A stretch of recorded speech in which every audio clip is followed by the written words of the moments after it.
Okay. Okay po, ready? Start.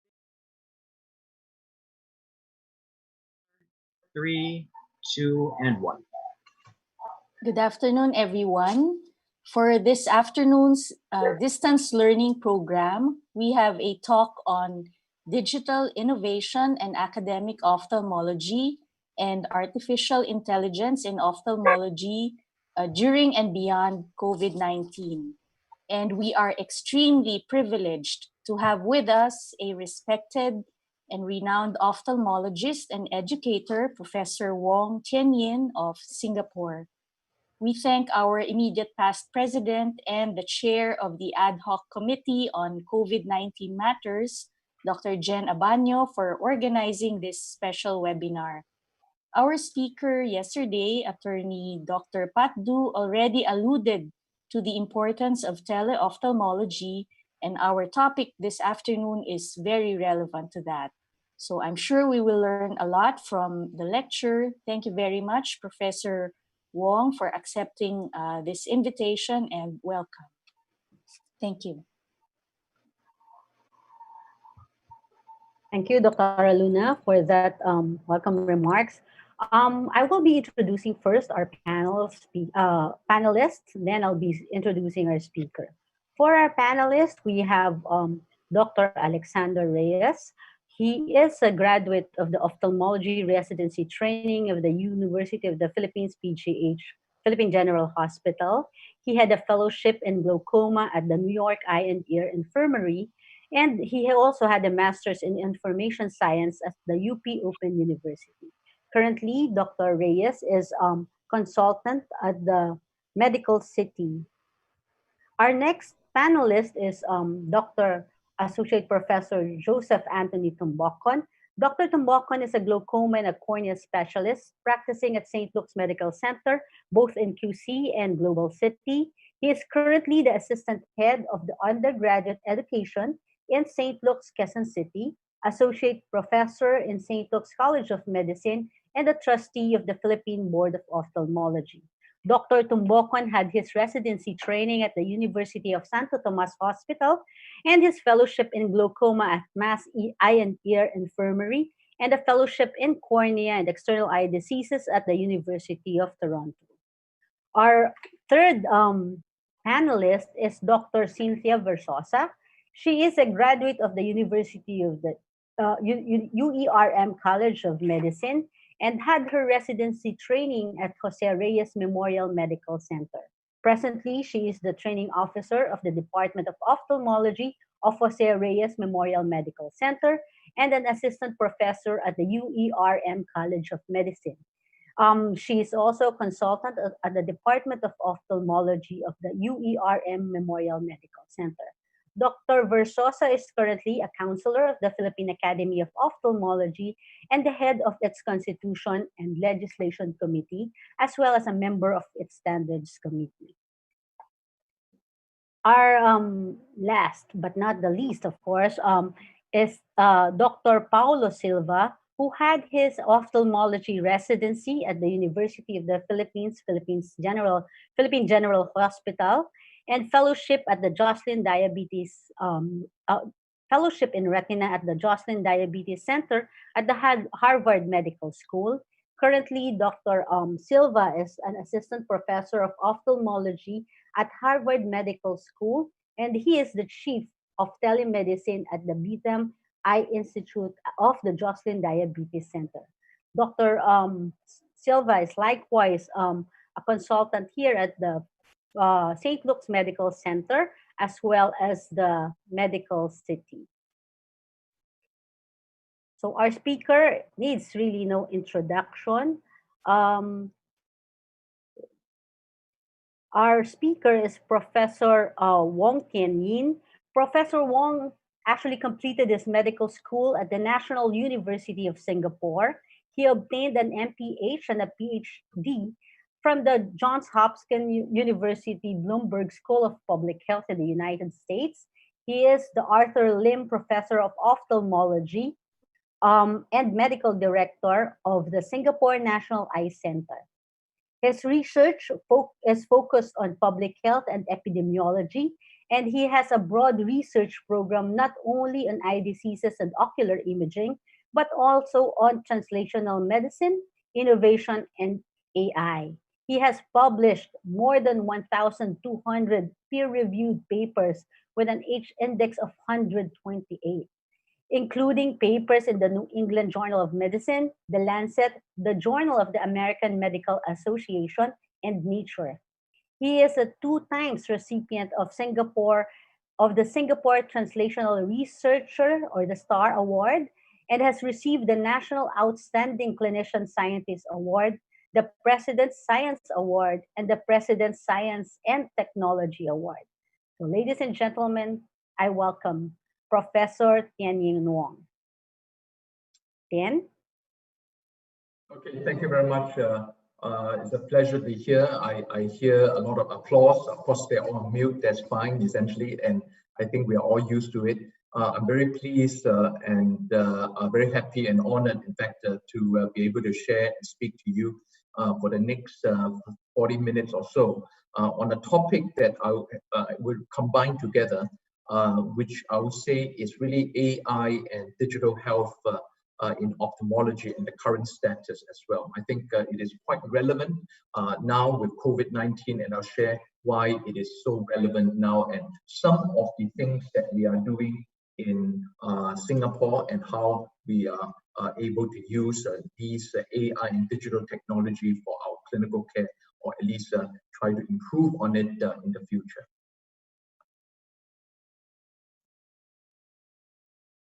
So I'm going to share my slides and I'll get started now so that I think you hopefully can see this.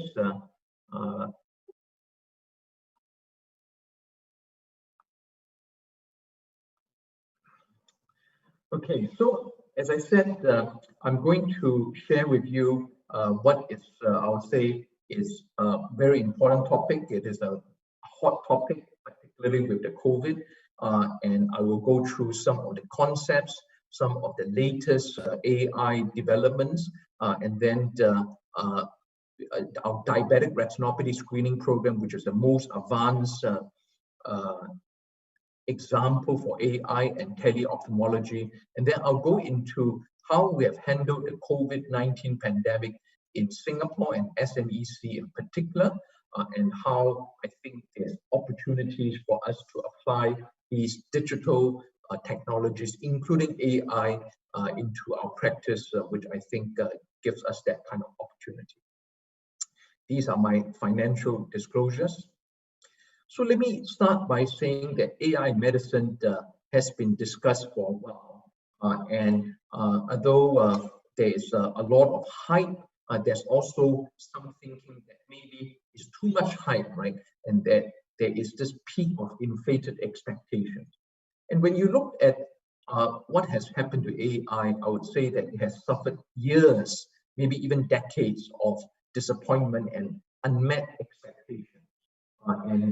This article was published in 1970, suggesting that, of course, computers and machine learning will be useful for medicine, right? But many years later, most people are still using paper records, and hardly do we depend on AI or machine learning for that matter. So I think it's something for us to be okay. Every crisis in every generation provides some different challenges. And this is the Chinese word for crisis. It's called Weiji. And actually, the crisis for Chinese is very interesting because it contains both the word danger, which is Wei here, and Ji, which is opportunity. So every danger or every crisis actually provides opportunity for us to innovate, for us to hopefully come out of this better and with a forward-thinking program and perspective.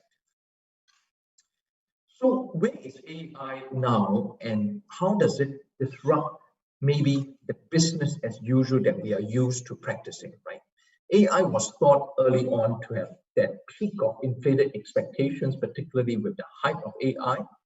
And then it went through a lot of disappointment, which is that most people don't want to use it, they do not know how to use it, it's unclear where it's going to fit, and so forth. Right?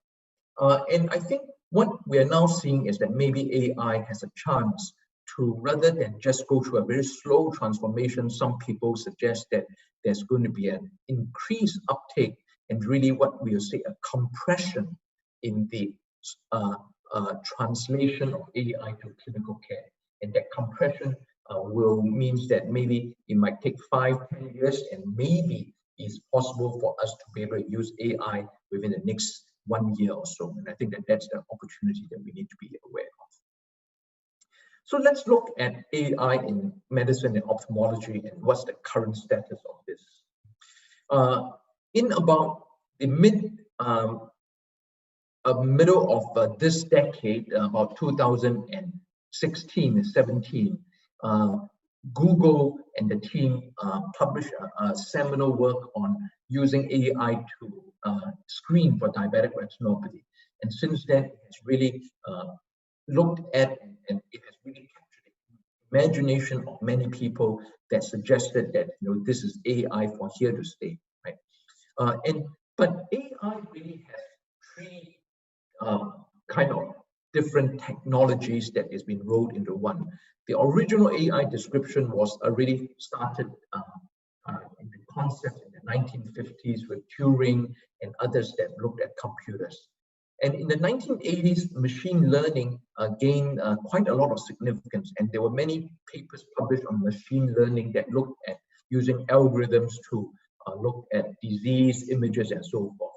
But it's really only in the 2010s, this decade, that we have a new technology, what we call deep learning, right? And deep learning is when there was a boom in AI. And why is there such a case?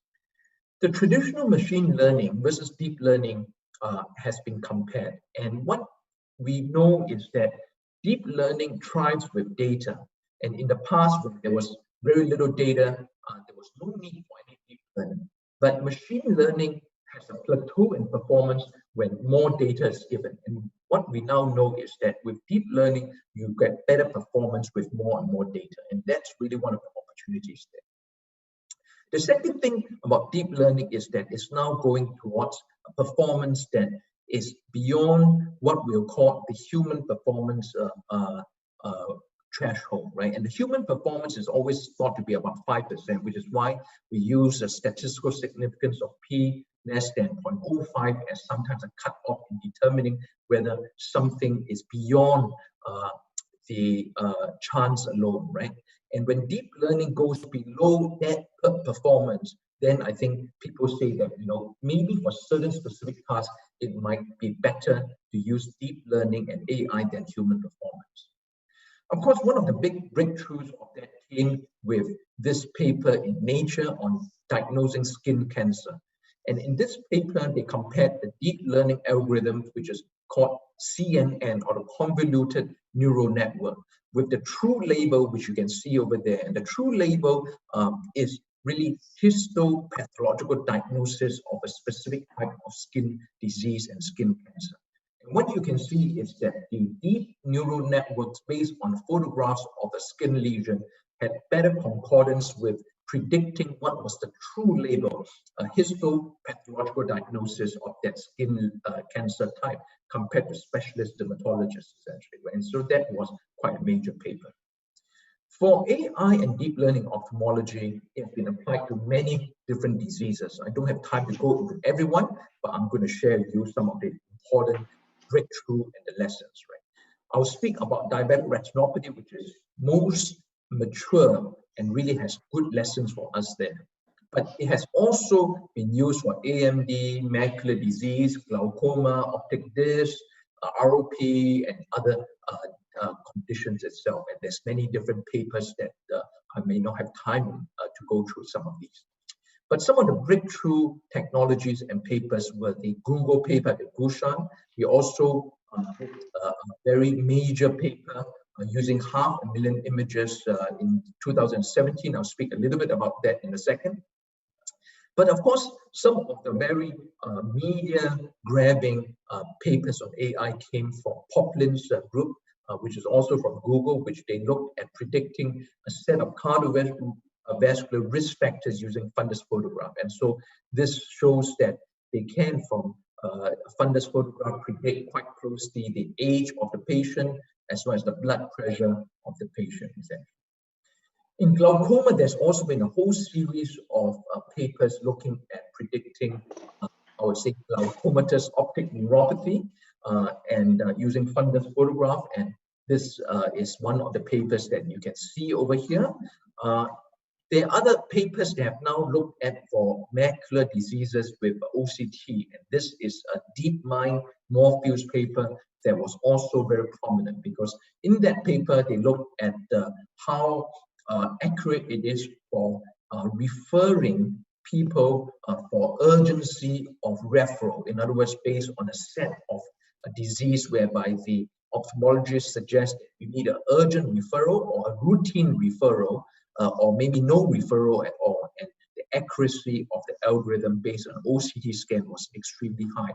In fact, was higher than most of the retina specialists and the optometrists over there. That was quite a major paper from that perspective.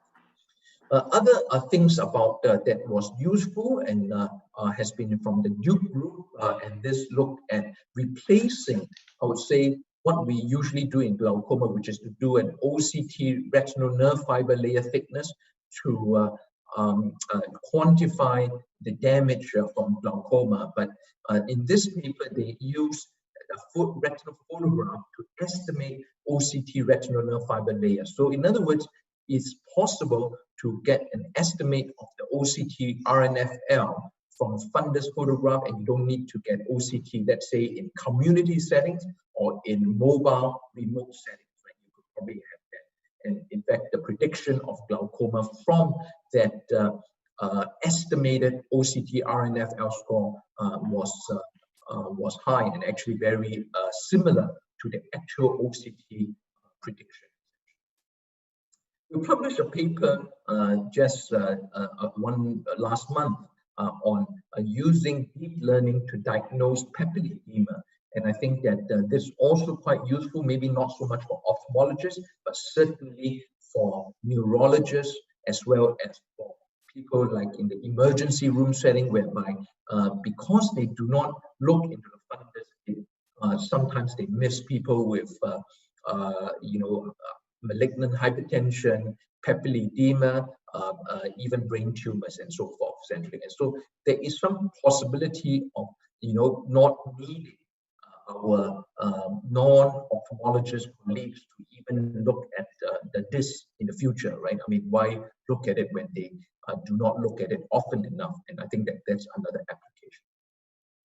I'm now going to go into a detailed look at diabetic retinopathy screening, because I think that that is a major area where ophthalmology has led. And before I do that, I would say that there is two complementary technologies, in fact, several digital technologies enmeshed in this whole paradigm of diabetic retinopathy screening. And we sometimes use AI and telehealth interchangeably. Of course, they are not the same, right? AI and telehealth are overlapping but not identical technologies. You can have telehealth with physical and manual assessment, right? And it will not be artificial intelligence. And of course, you could have telehealth and AI without the need for big data and some of the technologies like 5G networks, but nevertheless, they do support telehealth and AI. And why is it that AI and teleophthalmology for diabetic retinopathy screening is so successful? And I want to point out the size of the bubble here. The size of the bubble suggests the predominant technology that's been used for diabetic retinopathy screening. And what you can see here is that it is very little AI. In fact, the AI is just starting to come into play. It is really on a foundation of teleophthalmology that diabetic retinopathy screening is successful. So the implication is this: if you really want to use AI in a particular disease like diabetic retinopathy screening, you do need a foundational platform of teleophthalmology for it to succeed. And the reason teleophthalmology succeeds is listed in the points over there. Right? It doesn't need a very complicated technology. It needs a single modality fundus image, a very clearly defined area of need. It does not impact on on ophthalmologists. I think all of you are ophthalmologists, and whenever there's this discussion whether AI impacts on ophthalmology, there's a lot of pullback. Any technology has that kind of thing. The reason why it's successful for DR screening is because the impact is on an area that nobody really wants to do, right? Because screening for diabetic retinopathy it's really a thankless task for ophthalmologists and a thankless task for GPs and for non-physicians, non-ophthalmologists. So I think it's falling into a gap whereby people say we want something to solve this problem, but we don't want to be the ones doing it, essentially. So that's quite important. AI in tele-ophthalmology has allowed it to be used in diabetic retinopathy screening because it is an incremental technology, right? What does it mean? In other words, you are not trying to implement what I'll say is two-stage disruption into a clinical care model. A two-stage disruption will go like this. If you have no screening program, you immediately introduce an AI tele-ophthalmology combined screening program into the clinical care model. And you will need to do two things. You need to set up both the framework for tele-ophthalmology and the framework for AI. But in many sense, it is most advanced in places where you already have tele-ophthalmology, which is a foundation, and then you apply the AI to that, essentially. And I think that that's important for us to consider, even as we think about why is it in some clinical care models AI succeeds and in others is a big, huge challenge. So of course, you don't really need to know where that diabetic retinopathy is quite important. I think what it does highlight with these numbers here is that it cannot be achieved with what we call a physical model, right? You cannot have enough patients coming to see a doctor for you to be able to tackle this problem. And as well as the following, it can't really be done in tertiary centers because we don't have enough space, there's not enough clinic rooms and so forth. And many ophthalmologists really can't be screening diabetic retinopathy all the time. And therefore, I think AI and tele-ophthalmology has that role to play in diabetic retinopathy. Of course, there's many different programs. UK is one of them. US, there's various small networks that allows it to be done, but no national program. And in Singapore, several years ago, we set up the integrated diabetic retinopathy program to address this. And the first thing that I want to again emphasize is that we did not set it up to be AI driven. We set it up to be tele-ophthalmology driven. So in other words, the internet and the network was used, but it was still with human grading assessment, right? So there's no AI in this. It is quite a dummy system, essentially, right? It's just an internet-based, cloud-based system. And the way this technology or this care model works is that at the primary care clinics, the nurses, which is about 19 of this, there are going to be 20 plus of it soon, they would take a photograph, and the photograph are uploaded onto a server. It is sent to a central reading centers, and there are two in Singapore. They are read by technicians who will generate very quickly a report, often within the same day or the same hour. So there is a bit of a sense of a real-time assessment by the technicians. And then, of course, the doctor with that report, which is in the primary care setting, not ophthalmologist, will refer or not refer the patient. So this was what we did, and I think it has been quite a successful program. We are screening about more than 100,000 a year in this situation. We then come to where does the AI algorithm for diabetic retinopathy fits in? And really, there are two algorithms. I've already mentioned that Google's algorithm, which is extremely well publicized algorithm. You can see an extremely high AUC for looking at referable retinopathy. And then, of course, we developed ours based on our own and collaborators population, what we call the Selena system. The AUC is not as high as you can see here. And the reason it's not is because we tested this on many different populations in a much more real-life setting. So in other words, we took in photographs that were of poorer quality, with cataracts or pseudophakia, as well as those with poorly dilated pupils. And therefore, of course, the algorithm is not as robust in one sense, but it is much more representative of real-world outcomes than the Google's algorithm. And these were the data sets that we tested in quite a number of data sets that you can see. An important question is, what do you do with this algorithm, right? How does it fit in? And I think that that's a very important question to always ask when you say, I want to do an AI program. I want to use this app. I want to use something here. Where does it fit? You need to first look at the existing situation, where the test and what does it do and where's that population.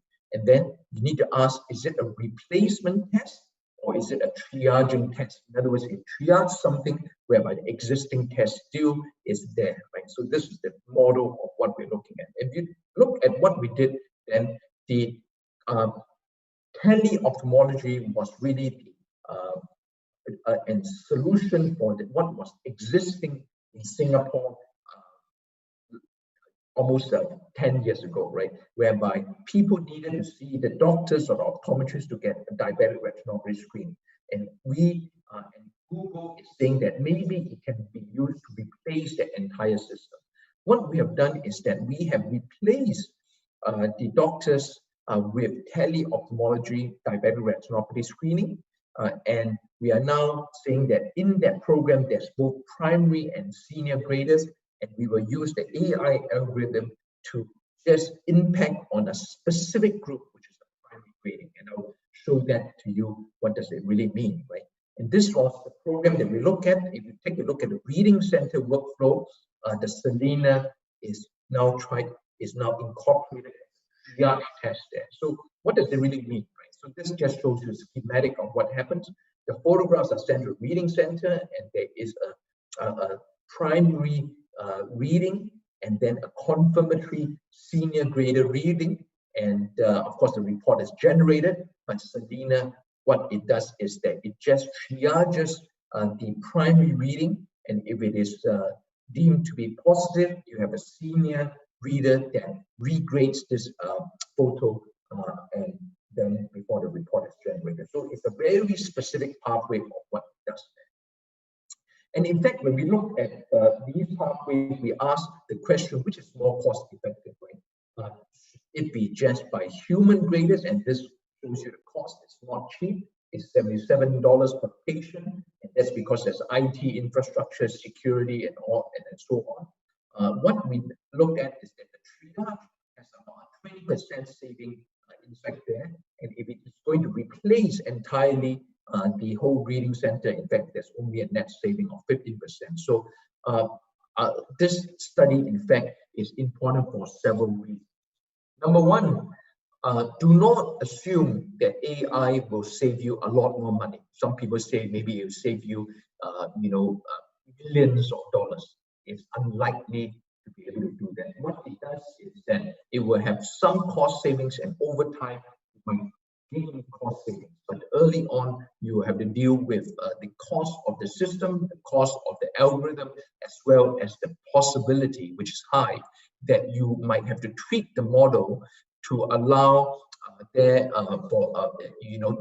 allow that you do not miss cases, essentially, right? And so you might end up with some over referral of cases, which is why the cost is not extremely low, essentially, for that matter. But we do think that there's some potential. We have tested it on other places, and I think in places whereby there's a stretch of manpower, to ask them to do diabetic retinopathy screening is a challenge, right? Because there's only that limited manpower that could go for many different healthcare aspects that's needed essentially. And of course, we have now started thinking maybe you can screen for other things. And we suggested that you might be able to pick up things like chronic kidney disease, which will help with not just DR, but DKD, diabetic kidney disease as well. So those are things that we're looking at. I'm going to end this section and move on to a very important section. So what we have heard so far is the development in the current status, which is good, and there's a lot of progress, and we have done research. Other groups have also done research on it. We've spoken about some of these research at APAO, at AAO, URetina, all those major meetings, and there's interest, but it is slow. It's something in the horizon, something for the future. So let's go into this current situation where we are all at home on Zoom, and where does it fit in, right? And what is that opportunity? And that's what I'm going to cover in the next 10 minutes. I think you will have read that this is quite a major generational impact on everyone around the world. I don't think anyone has seen such a major impact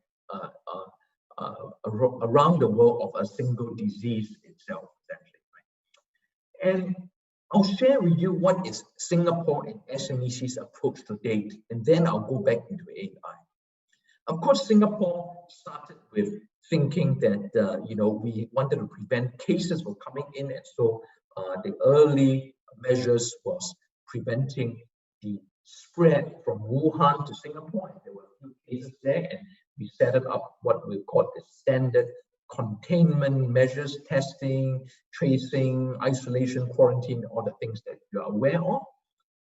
And then in about the middle of March, we had a whole entourage of people that came from countries that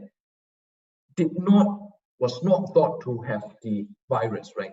UK, US, a lot of students and colleagues came back from UK, US, Europe into Singapore, and they started testing positive. And that's when it started leaking, I would say, into what we'll call the community, right? And therefore, the community cases of unlinked local cases started spreading, essentially. And that was when tighter measures was important. And we went into, on April, 2 months ago, April 7th, into what we'll call a lockdown. Singapore, the term was circuit breaker, which means that essentially it's the same thing, only essential urgent services would be allowed. And I'll show you what happened to SNEC in a second.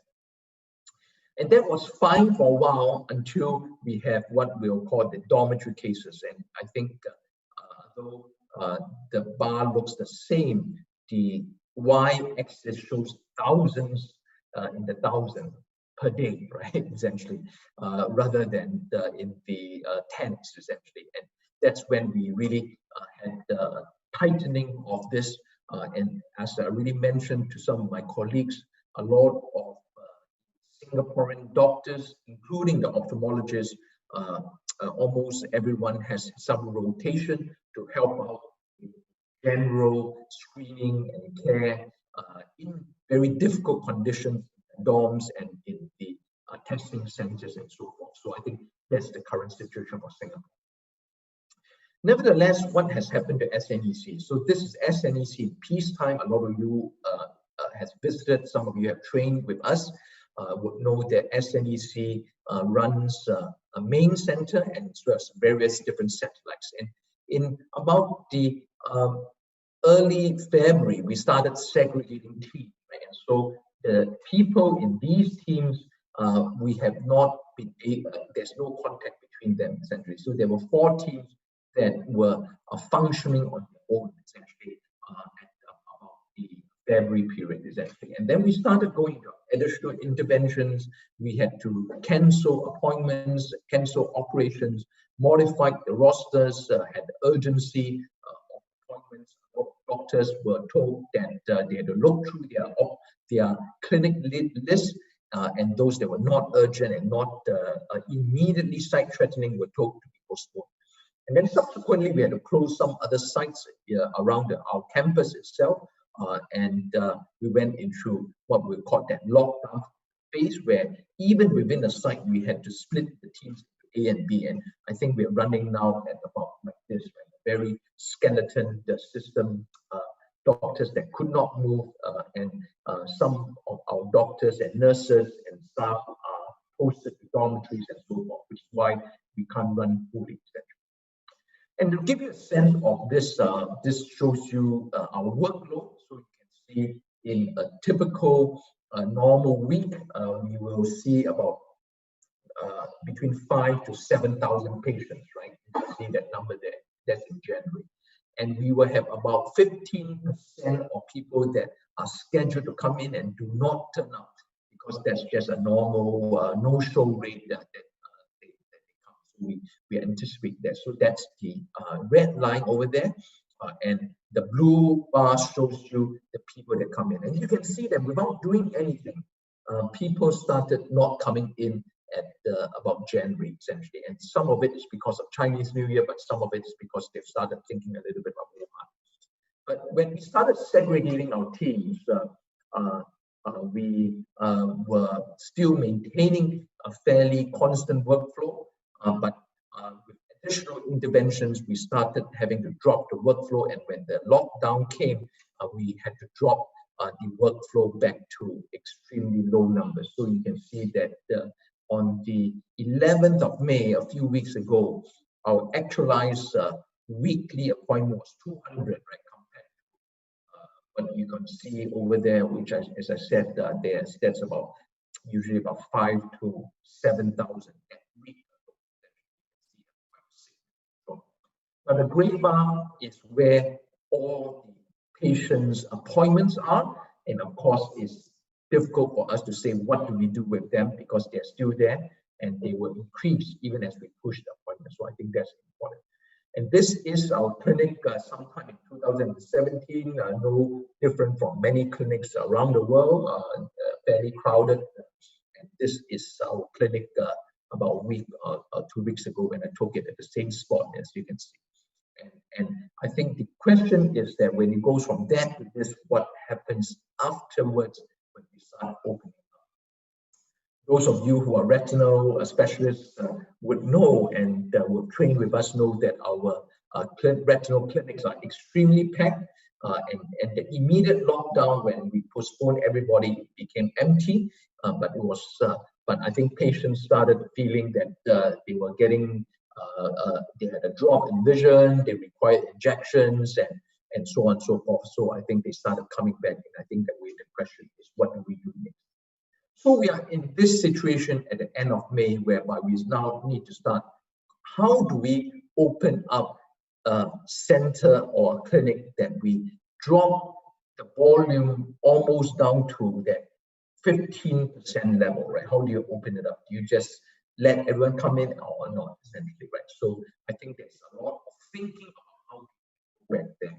The way, as I said, you can see a huge amount of patients is waiting to be seen, and we are going to do what we call phased opening of 30, 50, 70% increase in OT, and then we might open our reset lines and possibly cross-campus movement. And that's really only one part of how we think that we might reopen it.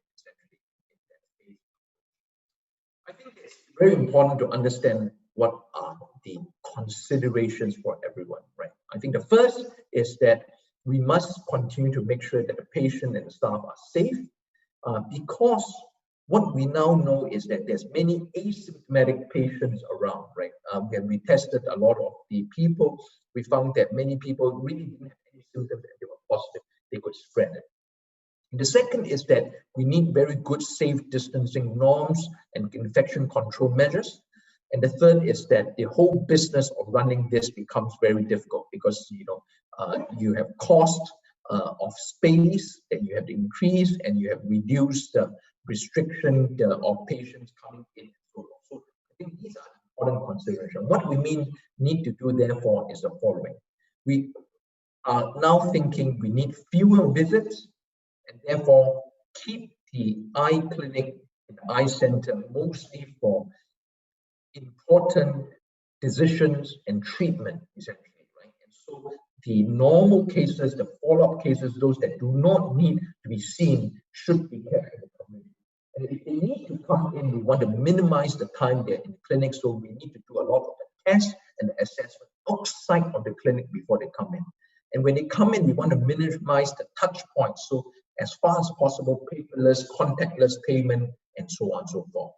We also not needed to start thinking about, the business part of it, right? How do we have the space norms?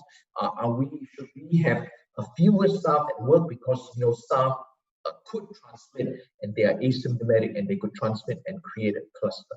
And therefore, a lot of thinking about digital transformation has occurred, and we have set up a digital transformation committee just to look at some of these aspects, essentially, right? And I think they kind of read some of this that, there's really the opportunity. What are those opportunities? So I'll suggest to you 3 opportunities that's quite important. The first opportunity is that many people are now used to online contact and online engagement. I think it's quite important. In the past, when you say that you will contact people by video consult, they'll say, what's this, how am I going to do it, and so forth. But now everyone's very comfortable with it. I think that it will increase. The second is that there are many patients and physicians who start thinking that, yeah, maybe it's all right, it's better for me, it's better for my family, it's better for the elderly, my elderly parents to do it. So I think that's increasing patient and physician acceptance of this. And the third is that there's a lot of regulatory funders that are actually pushing for some of this. And I would say that you will see that really, our Ministry of Health, in fact, is very supportive of some of these initiatives. And what we're trying to do is to think, what are those kind of models? And so there are really maybe 3 models that I'll share. One is what we call the video consult, where it's a 2-way communication, investigations done outside of SNEC. They are reviewed by doctors, and there's a video consult with the patients usually about a week later. Then there's a virtual clinic whereby the investigation done outside, the doctor reviews notes and really just sends some report back to the patient without them having even speaking to the doctor, right? Because these are more stable cases and so forth. And then of course we're thinking a little bit about home monitoring, essentially. So this is a video consult that we've started, and the pilot was quite successful. The test, the imaging, the visual field was done outside in the community, and of course, again, this is just a pilot, but nevertheless, this was our glaucoma clinic that was building up, and we were a little bit concerned, and we said, why don't we do them outside? And the clinic seemed to be much better in that sense, and I think that they're very useful. So the way to look at it is that if you have pre-COVID, a lot of things in red are what you usually do, and they will be high risk, right, for the patient, right? And so post-COVID, we can say that, if you're unstable and you need to be seen, of course, you should go through the normal route. But if there are some stable patients in your clinic, you can do the test that you do in the community, so the risk is lower. And then, everything else is green because the patient doesn't need to have their contact in the hospital, and therefore is safer for both the patient and the doctor, essentially. This is the video consult concept. We've also done other things like observational clinics. This shows you the same kind of principle, whereby if you have active retinal disease, you need treatment, you need injections, you of course are seen in the clinic. But if you do not, for example, if you have early AMD, or if you have drusens, or you have stable disease scars and so forth, it could be done outside and is preliminarily reviewed. And if it is urgent, of course, they need to come back. But if not, the patient can go home and have them. So we are exploring some of these, and they have been, we're going to ramp up a lot of these things. And that's where artificial intelligence will be used to do a bit of triaging and so forth. And there's also home monitoring.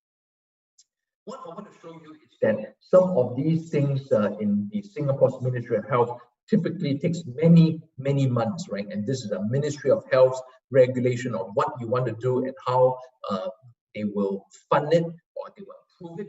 And what we have done now is that when we have discussed this from submission to approval, it took really very quick, right? Almost a few months for it to be approved. So I think if you approach your Ministry of Health, I think there are opportunities there.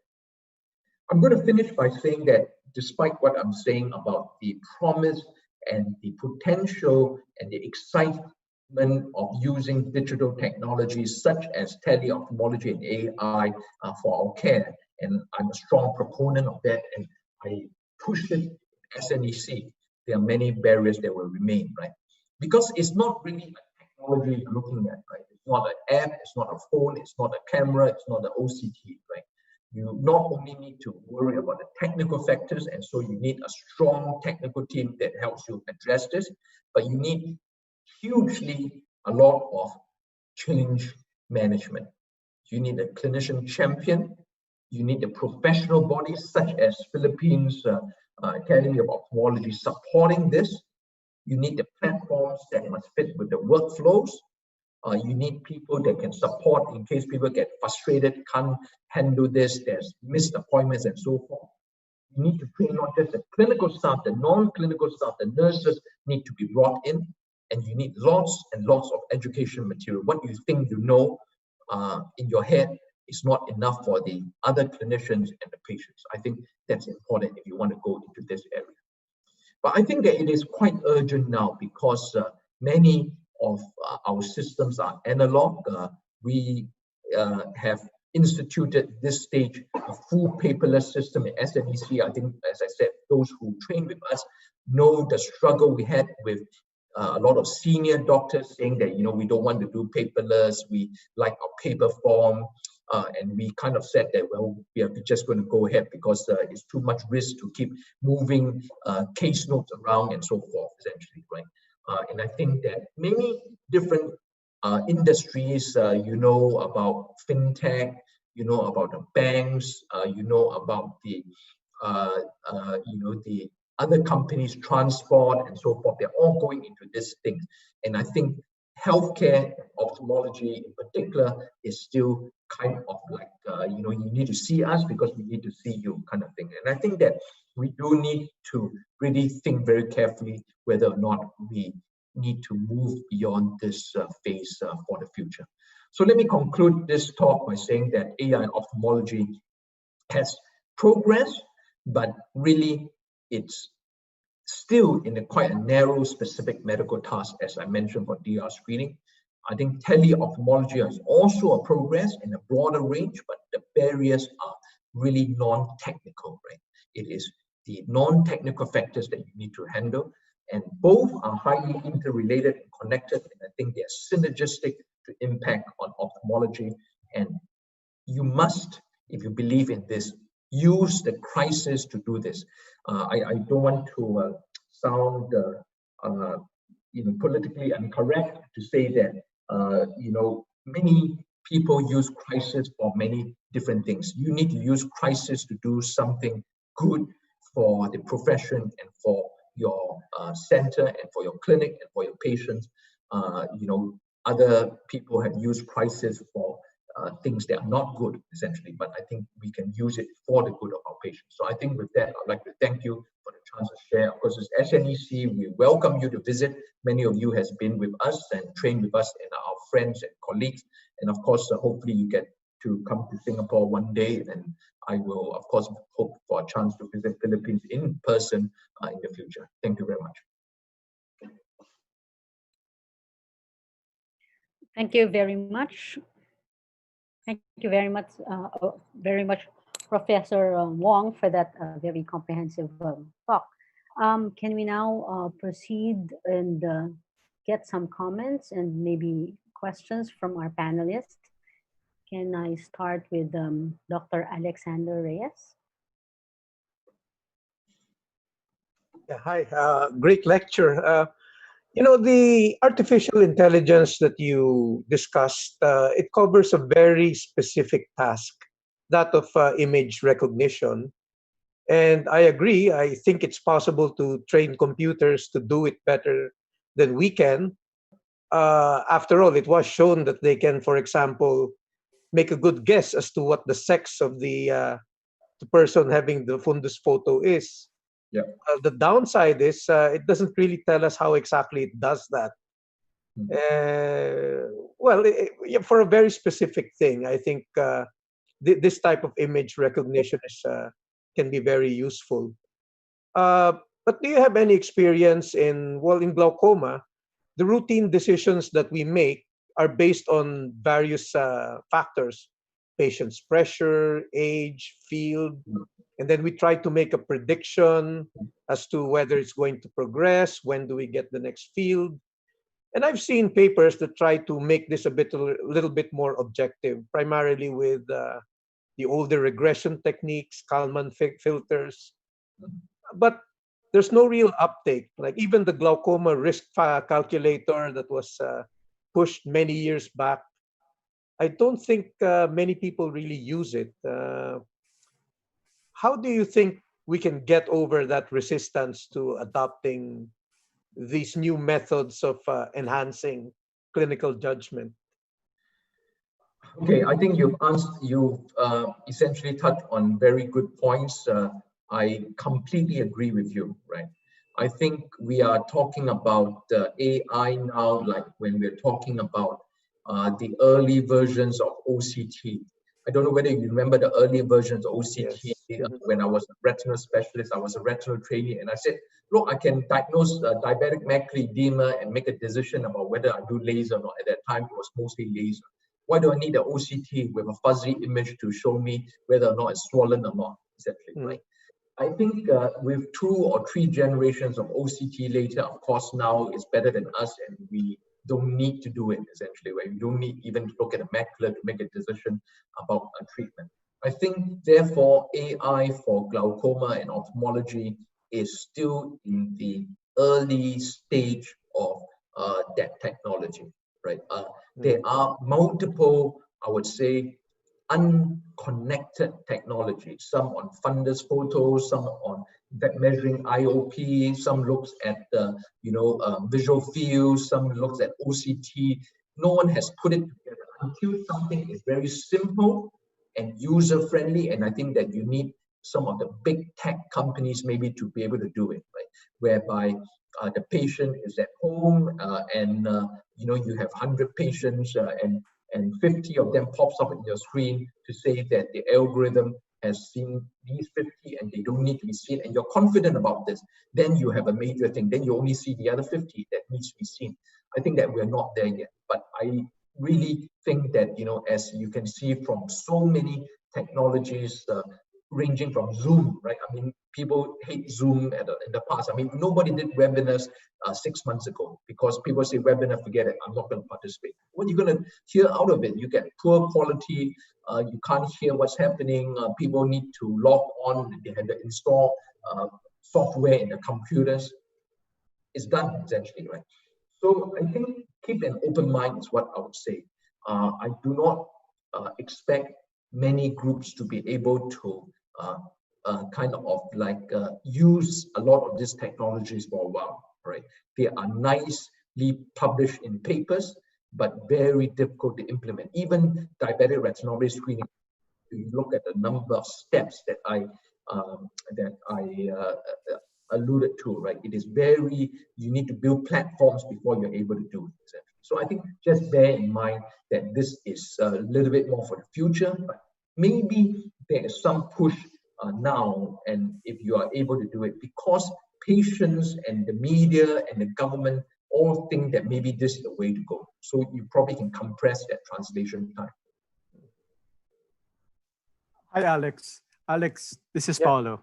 Yeah. So one of the things that I find very useful, especially for the AI, is being able to predict longitudinal results.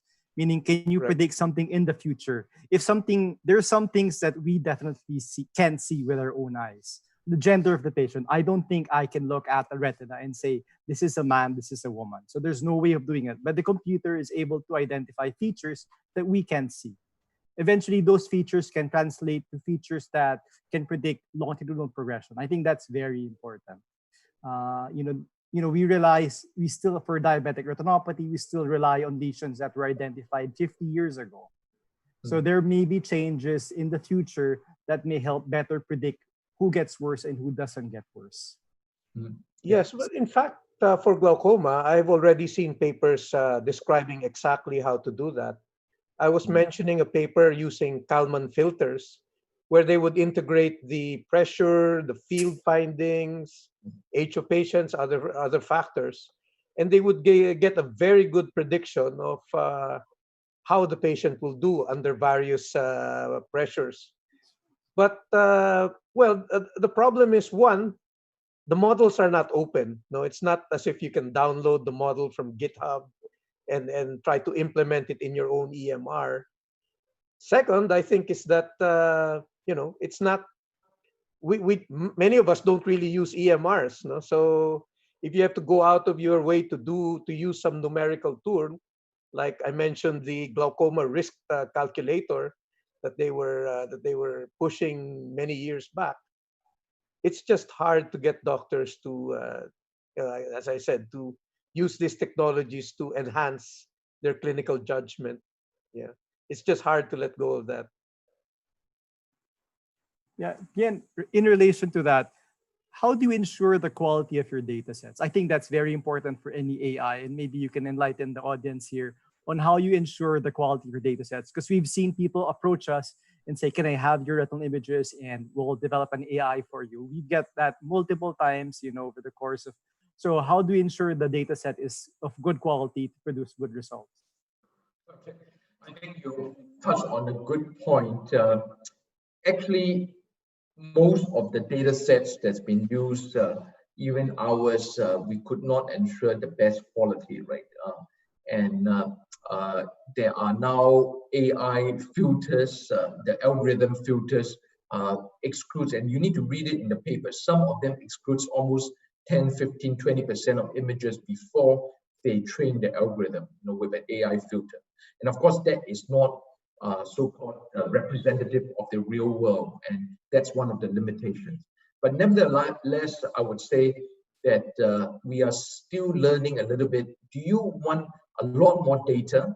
In other words, do you want 1 million images of, I don't care what quality, because the computer can sort it out?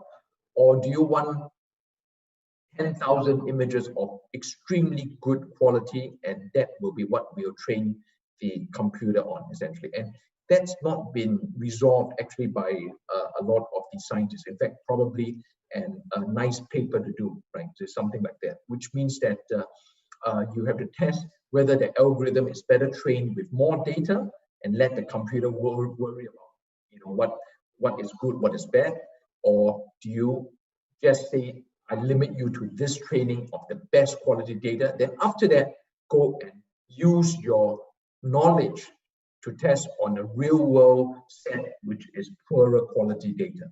That experiment has not been done, to my knowledge. Well, sorry. So one question related to that is that with more data, how about in the retina? If you see more of the retina, do you see, does it provide better prognostic value, or does it just add noise? Yeah, I think, let's say, you're doing a lot of work on wide field, obviously, right? And I am not certain it does more.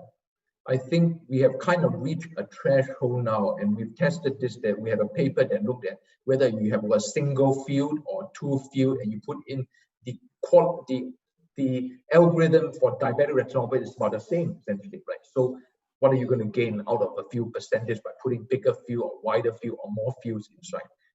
I think, so we really need to go beyond what we really want. I think the cross-sectional diagnostic ability, as you know, is maybe, or at least for diabetic retinopathy, has reached a threshold. Whatever other algorithms is a Me Too algorithms now, you're not going to get there. But predicting incident or risk and who needs treatment and who 5 years down the line may get macular edema or proliferative retinopathy, that one, we can't predict it. we can guess, but we can't predict it well, right? Same thing with predicting future risk of progression of glaucoma. That one, the AI papers have not come out yet. You will see even Google has struggled. We asked them before. Part of it is that they can't develop algorithms that can predict from a current status what is the future status. Maybe with many, many data sets they could do it, but they haven't been able to do it. So there was a paper from Roche, Genentech. They used the ride and rise data. It's a very small cohort. They've seen that if you look outside the field 1 and 2, the peripheral ETDRS fields provide more prognostic value. So I think, more of the retina might be better, but there's a point. I mean, you can't, it might not, there's a limit to how much retina the algorithms need. That's right. I think the Ride and Rise group and with Roche, there's a little bit of limitation with those trial data, essentially, and it's a little bit small, the data sets, and they are all clinical trial patients. So who knows, essentially. I think you need a lot more of those bigger real world data sets for that. I agree. Can we have, there. Go ahead, Tony. I'm just wondering, among all the other subspecialties, retina, it's a little bit mature for AI. We should going to rank it from the highest applicability going down the line. Which other subspecialties do you think? Yeah, okay. I think glaucoma has that, okay. And the reason, I think we need to identify what is the pain point in the clinical workflow. That's quite important. So I would say, let's say, if I look at my oculoplastic colleagues, this COVID didn't really impact them that much, to be fair, essentially, right? I mean, there's fewer patients, they postpone their appointments 6 months, who cares, essentially? I mean, let's just be fair. I know there are oculoplastic surgeons here, but the big problem we are facing is retina, glaucoma, some cornea, and of course, general cataract, huge big problem that they need to come in and so forth. So I think we first need to identify what are the pain points, and therefore, where should we change that model? Rather than saying, is AI useful to pick up, let's say, screens or something like that. I mean, it's all interesting idea, essentially, but the pain points, I think, will be glaucoma and retina first. And then general, I think, is very important. Post-cataract monitoring is important. For example, right, we are now going to explore, I think Philippines probably has the similar model. You know that they need, on average, a standard care, about 5 visits for a standard cataract, right? Before the operation, during the, of course, on the day of the operation, and then 3 more visits after that, right? That consumes a lot of manpower, essentially. If we do not need the post-op, if you cut down by 2 of the post-op. So, for example, on the first day of the post-op, first day after the operation, you can predict what is the outcome on 1 week and 1 month, or 1 month and 6 months. You immediately have a solution, right? I would use AI for that. That would be something that ophthalmologist one, V1, the clinic ones, all those kind of things. So I think take a look at the pathway that you want to impact on. Actually, Philippines probably can do a lot of these things, essentially, right? I think, I would consider on it. Actually, the technology people, they can do it. What you need to do is give them the problem and collect data to find the solution. Otherwise, they kind of keep doing their own things, and they find all sorts of funny papers to write and so forth. I mean, even predicting gender. I mean, who cares, essentially? I mean, what does it do to us? It's nice to read it, but it doesn't help us at all. So for a general ophthalmologist, it could maybe decrease the number of visits and the risk, mitigate the risk. Yeah, but that's right. Again, how about the risk of maybe a misdiagnosis? Let's say teleconsult, red eye, it's actually anterior uveitis, or maybe even worse. How do you get around that? Okay, so a lot of these things are, I think ophthalmologists, like anyone else, is always afraid of that rare problem that we miss, right? Maybe a uveitis, an endophthalmitis, then you're really right? I think the way also to do it is that there needs to be therefore, I put down a lot of things. You saw those things there. Number one, not only do we need a clinician champion who must believe in it, and then they must address all the naysayers' problems, number one. Number two, there needs to be good professional bodies, papers, consensus to say this is the standard of care. We hope, it will protect the profession, essentially. I think that's important, right? So in other words, if people are able to come up with consensus on tele-ophthalmology, then I think you protect the thing. The third is that you must educate the patient. We always keep thinking that we need to keep thinking all sorts of stuff for our patient. Actually, the patient should take responsibility with their own hands. And I think that now with this COVID, there is a little bit of this, right? In other words, if they have pain, if it does not get better, please come back. I mean, we are not saying don't ever come back, essentially, right? So a lot of these education stuff does mitigate it. What you are always afraid of is some kind of yes, no, we're not never going to see you again. Yeah. And you miss the endophthalmitis somewhere along the lines, essentially. Yeah. It's likely to happen. Actually, when we look at diabetic retinopathy screening, one of the big problems what people are saying, you're going to dilate the patient, what about angle closure? Actually, we gave a lot of feedback to the nurses, to the patients, until it becomes, if you have pain, come back, give us a call, we have the number there, and nothing happened. I mean, we have now done hundreds of thousands of diabetic retinopathy screening, and some, I think Paolo also knows some of these things. You put, a drop in, nothing happens because the risk is extremely low, particularly if you empower the patients and they need access when they need it. Yeah, I think you're correct. Now there's a shift from chair time to screen time, I guess, in terms of educating the patients. But I think one important thing I want to mention, right? When we started some of these things here, and some of you might be doing it in Philippines as well, we really protected some of our younger doctors' time. So we said, instead of you seeing patients, we want you to do this video consult.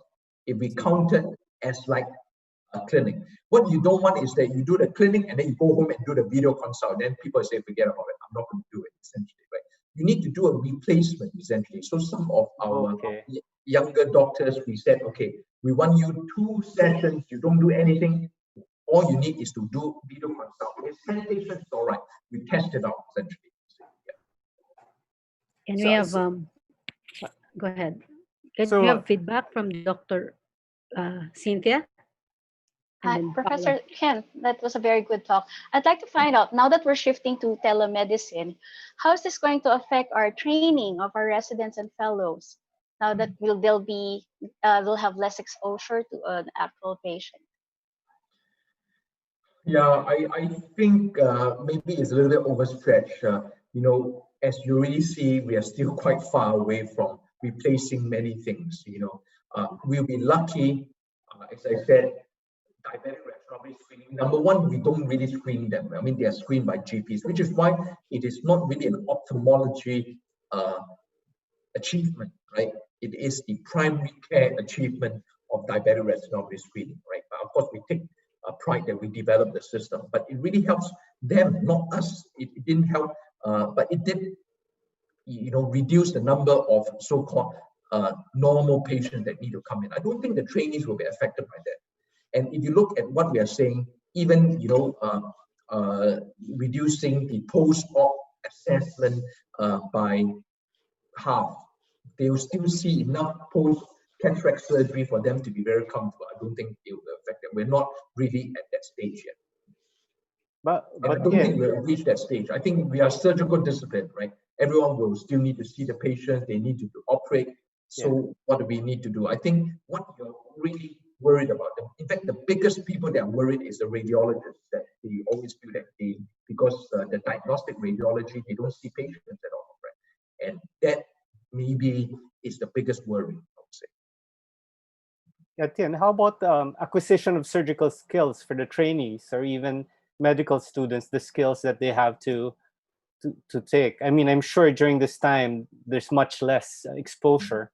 How will you compensate? How do you plan to compensate in the future? Well, I think like anything in the education domain, we are also thinking a little bit. First, the medical student, they come 2 weeks to us, just like you in Philippines, and they hardly learn anything. every time the medical students, they take it as a break, and then, in the examination, they need to pick up papilledema, which is why we went to that paper. We said that maybe you don't ever need to pick up papilledema. What's the point? Essentially, you're not seeing it enough. It's like us reading ECG. We depend on the ECG readout. I mean, how many of you look at the ST waves and everything? I mean, you don't know how to do it as well. So I think we are overthinking about medical education. The medical students of the future needs to fit in a system of where they're more useful.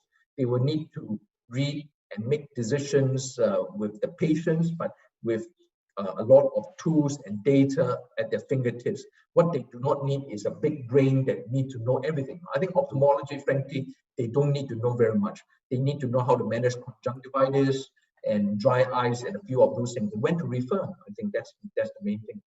But how about the ophthalmology trainees, the registrars or the residents? As I said, I think because we are surgical discipline, I don't think we need to be worried. They still get enough exposure. Many of our residents, to be fair, complain that they're doing a lot of general mundane stuff. Okay. They don't want to do all those. They want to see the complicated cases that need surgery or treatment, correct? What they do not want is to handle the dry eyes and the the post, as I said, the post-op cataracts that are seen at 3 months, 6 months for nothing. Essentially, they'll be very happy to have very few of those. Okay. So you're not actually extending your training programs? Actually, this is a little bit of impact at the moment because of surgical skills. I think that's the main thing that we're worried about. That one, I think COVID, hopefully it'll be over soon for them to pick up in the end. But I think, as I said, for the future, AI and digital will not impact very much on residency training. I think a quality training program like in the US, Paulo will know, you don't need that kind of numbers that we see in SNEC or in Philippines. You don't need it because many patients do not, whether it's 100 or 1,000, it's the same thing. So, are there any other questions from our panelists? Yeah, so Tien, outside of the field of retina and glaucoma, what do you think about corneal diseases? So it's largely pattern recognition. So, corneal ulcers, fungal, bacterial, viral, or different corneal dystrophies. I think that's very amenable to AI.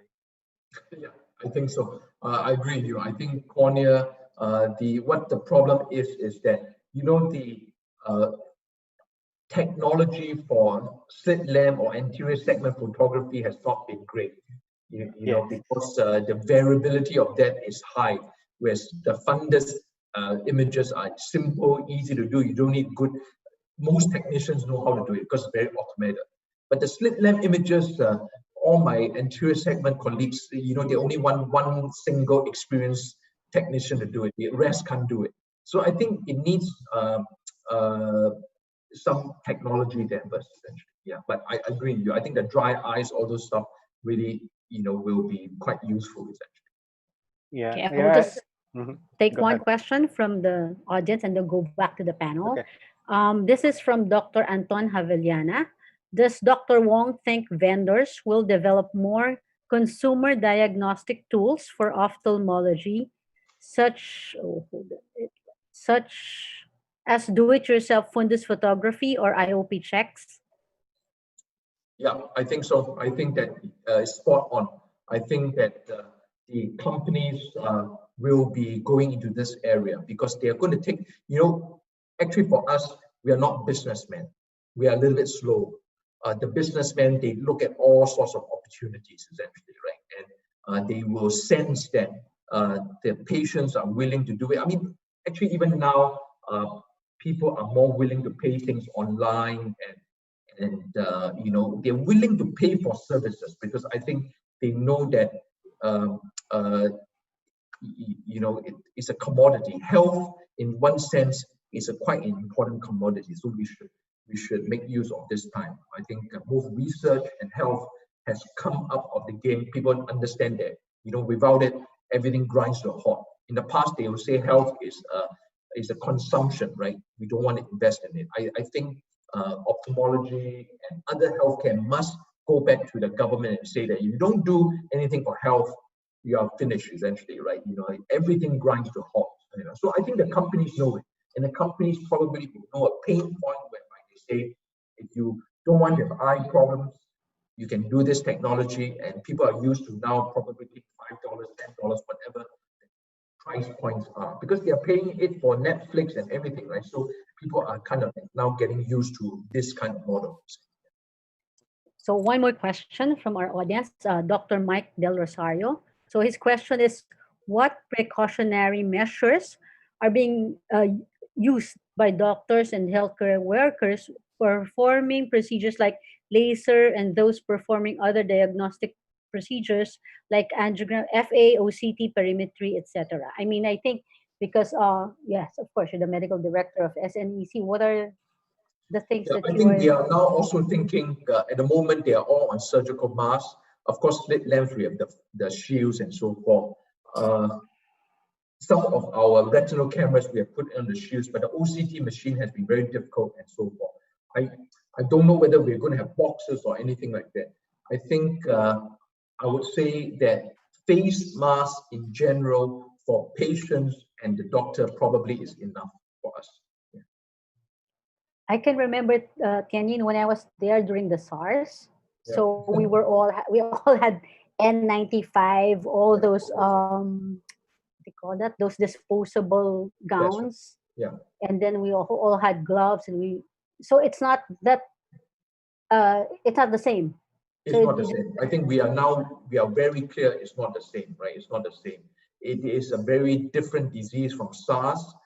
In one sense, thankfully it is not as deadly, and it's not really healthcare workers. I mean, actually Philippines, you have some nurses and so forth. So I think, but the precautions are now much more clearer of what we need to do.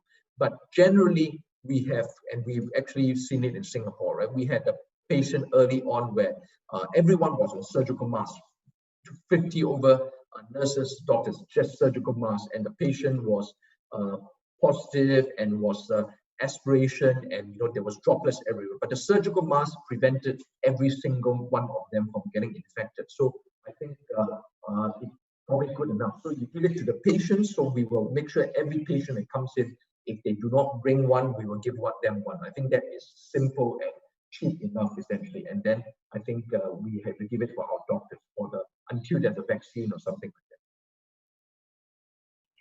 So we go back to our panels. Are there any last questions? Because we are actually over time and we don't want to.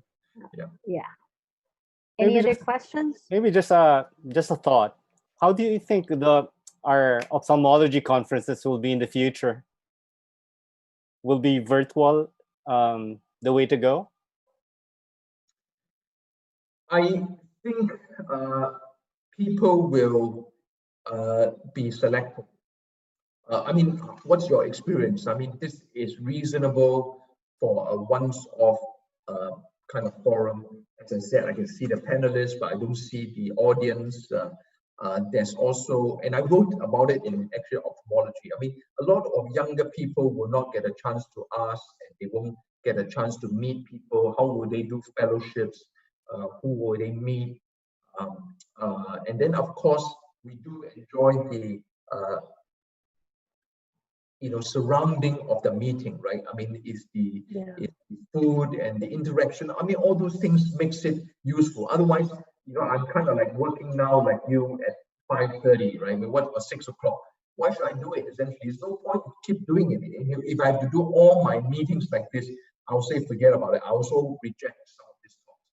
So I think in the end, you do need to have some physical meetings. But I think once-off things whereby like this, instead of an entire day's program, I think that if you're going to sit in front of Zoom for the whole entire day, for 3 days, like AAO, I think people would just say forget it, essentially, right?